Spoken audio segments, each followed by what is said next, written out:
बहुत बहुत स्वागत है प्यारे बच्चों आप सभी का आज की इस वीडियो में। और आज की इस वीडियो में हम डिस्कस करेंगे क्लास 8वीं का आपका जो हिंदी का सब्जेक्ट है बच्चों, इसी के सिलेबस के बारे में।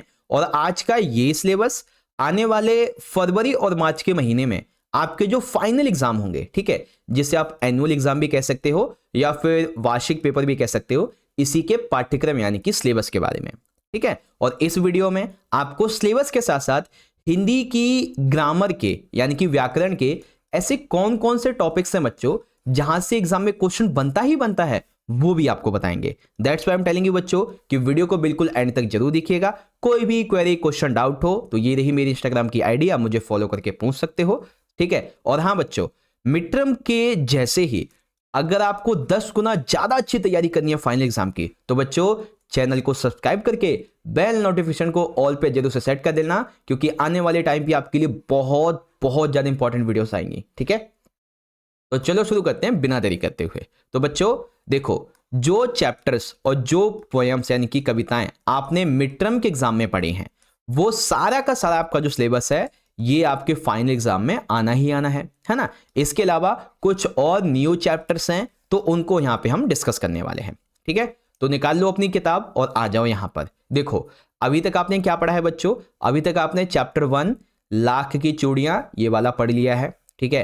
चैप्टर नंबर 2 बस की यात्रा ये वाला पढ़ लिया है। इसके अलावा आपने चैप्टर नंबर 5 क्या निराश हुआ जाए ये भी पढ़ लिया है ना। ये तो आपकी चैप्टर हो गए।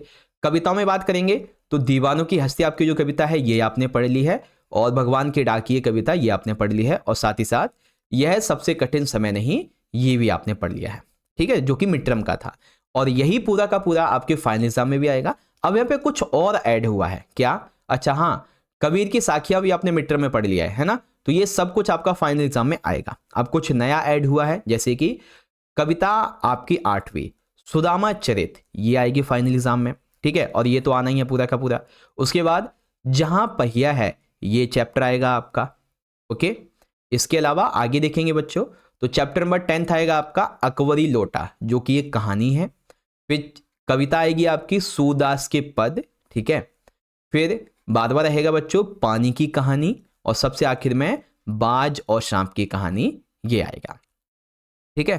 तो टोटल मिला के अगर हम देखें तो यहाँ पे 13 कंटेंट बनते हैं, ठीक है, जिसमें से कुछ आपके चैप्टर्स हैं तो कुछ आपकी पोएम्स हैं, है ना। इस प्रकार से आपका ये सिलेबस है। तो जितने भी आपको यहाँ पे दिख रहे हैं बच्चों, ठीक है, वो सब आपके एग्जाम में आएंगे। सिर्फ जैसे कि ये है ना, ये वाला, ये और ये नहीं आएगा। बाकी जितने भी यहाँ पे जो मैं टिक लगा रहा हूँ, ठीक है, जिस पे अब मैं टिक लगा रहा हूँ, ये सब कुछ आपका फाइनल एग्जाम में आपसे पूछा जाएगा, ठीक है ना, सारा का सारा। तो ये तो हो गया आपका सिलेबस।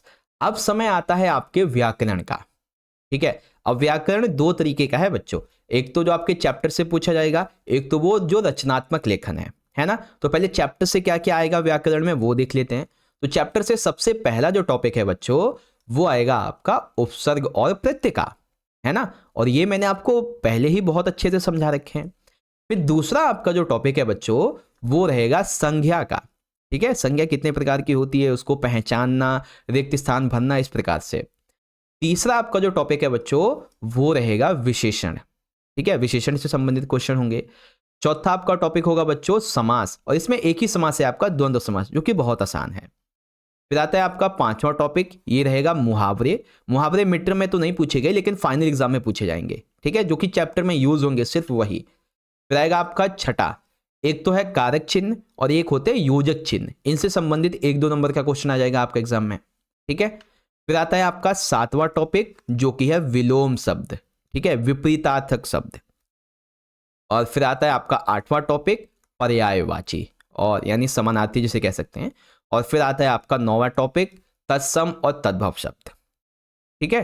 तो बच्चों व्याकरण में आपका ये टॉपिक है जितने भी आपको यहाँ पे दिख रहे हैं। आप चिंता मत करो बच्चों, हर एक व्याकरण के जैसे उपसर्ग हो गया, प्रत्यय हो गया, संज्ञा, विशेषण, पर्यायवाची, विलोम शब्द, मुहावरे, इन सभी के लिए हम अलग से आपको एक एक वीडियो प्रोवाइड करवा देंगे, ठीक है, जिसके अंदर हम आपको मोस्ट इंपॉर्टेंट क्वेश्चंस भी बता देंगे, आपकी प्रैक्टिस भी करवा देंगे, सारी चीजें। So don't worry, okay.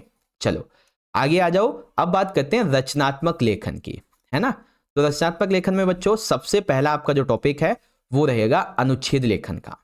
ठीक है, क्या टॉपिक है बच्चों सबसे पहला आपका रचनात्मक लेखन में? पॉइंट नंबर 1 अनुच्छेद लेखन, जो कि आपको मिड टर्म में भी समझाया है और फाइनल एग्जाम में भी समझा देंगे। फिर दूसरा टॉपिक रहेगा बच्चों आपका औपचारिक पत्र। ठीक है, औपचारिक पत्र। और तीसरा टॉपिक होगा आपका अनौपचारिक पत्र। कुछ इस प्रकार का आपका रचनात्मक लेखन आएगा बच्चों। ओके, तो आपको समझ में आ गया ना व्याकरण से क्या क्या पूछा जाएगा और रचनात्मक लेखन से आपका क्या क्या आएगा, सारी चीजों के बारे में। ओके, तो चलो एक बार आप अपना सिलेबस दोबारा देख लो बच्चों। तो ये आपका सिलेबस है जिसे आप यहाँ पे देख सकते हो, जो टिक लगा रखे हैं। ये सारे चैप्टर सारे पोएम आपको पढ़ने हैं। ठीक है, व्याकरण की बात करेंगे और रचनात्मक लेखन की, तो ये आपके सारे टॉपिक हैं जो आपको पढ़ने हैं। ठीक है, तो बस बच्चों यही थी आज की ये वीडियो। चिंता मत करो, हम आप सभी के लिए chapter wise most important questions भी लाएंगे। ठीक है, व्याकरण के भी इंपॉर्टेंट क्वेश्चंस की वीडियोस लाएंगे, रचनात्मक लेखन की भी प्रैक्टिस करवाएंगे, यहाँ तक कि हिंदी के कम से भी कम 10+ मोस्ट इंपॉर्टेंट सैंपल पेपर भी करवाएंगे सॉल्यूशन के साथ में फाइनल एग्जाम के लिए। ठीक है, तो अगर आप अपनी मिड टर्म से भी 10 गुना अच्छी तैयारी करना चाहते हो तो चैनल को सब्सक्राइब कर लो और बेल नोटिफिकेशन को ऑल पे सेट करना, ताकि जब भी कोई नई वीडियो आ जाए आप उसको देख सको।